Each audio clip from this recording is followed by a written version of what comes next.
మాజీ సీఎం జగన్మోహన్ రెడ్డి ఇంటి వద్ద కలకలం చోటు చేసుకుంది. నివాసానికి సమీపంలో అగ్ని ప్రమాదం సంభవించింది. దీంతో ఇంటి ఆవరణకు ఆనుకుని ఉన్న మొక్కలు మంటల బారిన పడ్డాయి. గడ్డి కూడా దగ్ధమైంది. గమనించిన సెక్యూరిటీ సిబ్బంది అలర్ట్ అయ్యారు.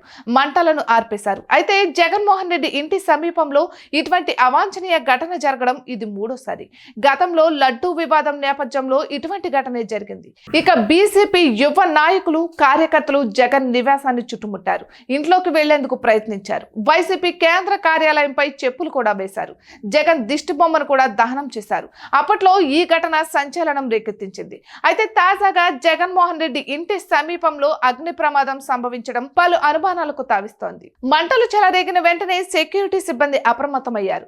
వాటిని ఆర్పివేశారు. అయితే ఫైర్ ఇంజిన్ సకాలంలో రాకపోవడంతో చెట్టు కొమ్మలతో మంటలను అదుపు చేయడం కనిపించింది. ఇక ఒకవైపు మంటలు ఆర్పుతుంటే మరోవైపు అగ్ని కెలలు ఎగసి పడుతున్నాయి. పూర్తిగా అదుపు చేయడానికి సిబ్బంది శ్రమించాల్సి వచ్చింది. ఒకవైపు ఫైర్ ఇంజిన్ రాకపోవడంతో ఇది ఉద్దేశపూర్వకంగానే చేశారని వైసీపీ ఆరోపిస్తోంది. మరందులో ఎంతవరకు వాస్తవం ఉందో తెలియాలి. అయితే ప్రస్తుతం రాష్ట్ర వ్యాప్తంగా వైసీపీని నిర్వీర్యం చేసే పనిలో కూటమి ఉందన్న ఆరోపణలు ఉన్నాయి. ఇప్పటికే వైసీపీ కీలక నేతలు పార్టీకి గుడ్ బై చెబుతున్నారు. మరికొందరు చేరేందుకు సిద్ధంగా ఉన్నారు.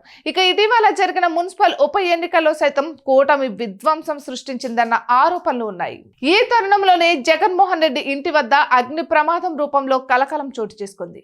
ఇక దీనిపై అనేక రకాల అనుమానాలు ఉన్నాయి. పక్కా ప్లాన్ తోనే ఈ ఘటన జరిగినట్లు వైసీపీ అనుమానిస్తోంది.